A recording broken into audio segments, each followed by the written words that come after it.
Dawn broke over the great Zambezi, the first rays of sunlight gently spilling across the vast, untamed landscape. The river, ancient and mighty, seemed to awaken with the world, its surface catching the light and reflecting it in 1,000 shimmering patterns. Above, the sky was painted in brilliant hues of orange and gold, clouds drifting lazily as if reluctant to leave the comfort of night. The air was cool and fresh, filled with the promise of a new day.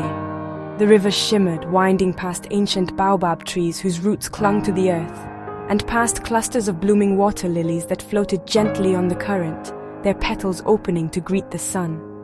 Birds sang in a joyful chorus as the village of Mosi Owatunya slowly woke. The soft sounds of laughter and morning chatter drifted on the breeze, mingling with the calls of distant fish eagles. Women in vibrant chitinge cloths balanced clay pots on their heads, making their way gracefully to the riverbank to collect water for their families, their voices rising in gentle conversation. Nearby, children played at the water's edge, their laughter ringing out as they splashed in the shallows and chased each other along the muddy banks, their feet leaving prints in the soft earth. The river was the village's lifeblood, providing water to drink, fish to eat, and a place for the community to gather and share stories. Every day it brought sustenance and connection. Villagers respected its power, knowing it could be gentle and nurturing or fierce and unpredictable when the rains came and the waters rose. This morning a soft mist rose from the water, swirling in the golden light and lending the river an air of mystery and magic. In the deeper pools, hippos slumbered peacefully, their massive forms barely visible beneath the surface, only their ears and nostrils breaking the calm. On distant banks, crocodiles sunned themselves, motionless and watchful, blending into the muddy shoreline as they waited for the day to unfold. The river seemed peaceful, its gentle current promising a good day for the fishermen who prepared their canoes, hopeful for a bountiful catch to feed their families. It was a morning full of hope and quiet determination, the kind that had blessed the village for generations, binding the people to the river and to each other. As the sun climbed higher, the village prepared for the day ahead, ready to write another chapter in the timeless story of life along the great Zambezi. Kylo, a young fisherman, was known throughout his village for his strength, gentle spirit, and unwavering dedication to his craft. His laughter echoed along the riverbanks, and his kindness touched everyone he met. Each day, Kylo wore his red shuka, a symbol of his heritage, and his mother's prayer beads, which he believed brought him luck and protection.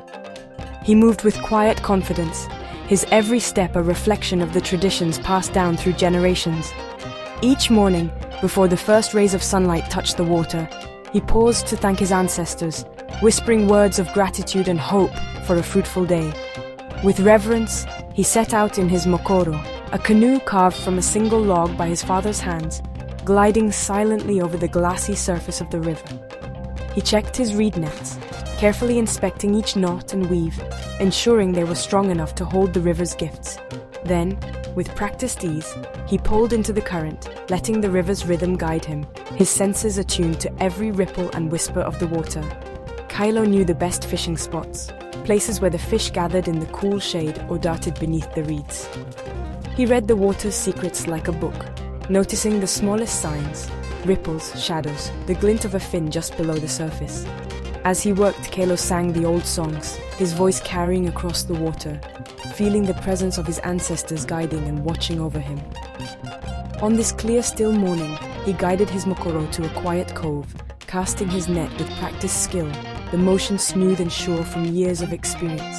Patience was his greatest tool, a lesson learned from both river and elders, teaching him to wait and trust in nature's timing.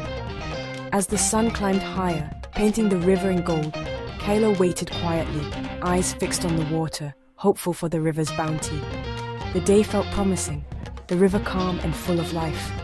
Birds called from the trees, and the air was thick with the scent of wet earth and blooming flowers. But the Zambezi always held surprises, its beauty matched only by its mystery, and Kylo knew that every day on the river was a new adventure waiting to unfold. Kylo's net was heavy with fish, the morning sun glinting off the scales as he hauled his catch from the river. Each tug brought a fresh wave of hope. Today would be a good day, he thought, his hard work rewarded by the river's bounty. He smiled in gratitude, feeling a deep connection to the water that had sustained his family for generations. The gentle breeze and the rhythmic sounds of nature filled him with peace. Suddenly, the birds fell silent. The water, once alive with ripples and movement, stilled as if the river itself was holding its breath. Kylo sensed danger and scanned the river, his instincts sharpened by years spent on these waters. Something was wrong. He could feel it in the air. A massive shadow glided beneath the surface. A crocodile, ancient and deadly, its powerful tail propelling it silently through the murky depths. Its armored back broke the water, scales glistening for a brief, terrifying moment before it vanished again, leaving only ripples behind. Kylo's heart pounded as he gripped his pole, his Mokoro feeling impossibly small and fragile against the lurking predator. Then, a furious grunt erupted from the reeds. A huge hippo, mouth wide and teeth gleaming, blocked his escape, its massive body a wall of muscle and rage. Trapped between crocodile and hippo, Kylo's peaceful morning turned to terror in an instant. The river, once a source of life, now threatened to become his grave. The crocodile circled, its eyes just above the water, while the hippo advanced, snorting and churning the reeds. The river became a deadly trap, every escape route blocked. Kylo's mind raced for a way out, searching desperately for any chance of survival. He knew that a single wrong move could mean the end. He was far from shore, with danger on every side, the safety of land seeming impossibly distant as the river closed in around him. With every muscle tensed, Kylo prepared to act. He had to be swift, clever, and brave. His life depended on it. Kylo remembered his grandfather's words. Courage is the canoe that carries you across fear. He spotted his basket of fish and hatched a desperate plan. With a shout, he hurled the basket away from his canoe, fish scattering in the sunlit water. The crocodile, drawn by the scent, turned toward the easy meal. The hippo's attention shifted as well. Seizing the moment, Kylo plunged his pole deep and pushed his Mokoro toward the dense reeds. It was a risky escape, but his only chance. He aimed for a hidden path in the reeds, hoping his knowledge of the river would save him. Every second counted as he fled the open water. The river's wisdom was his guide.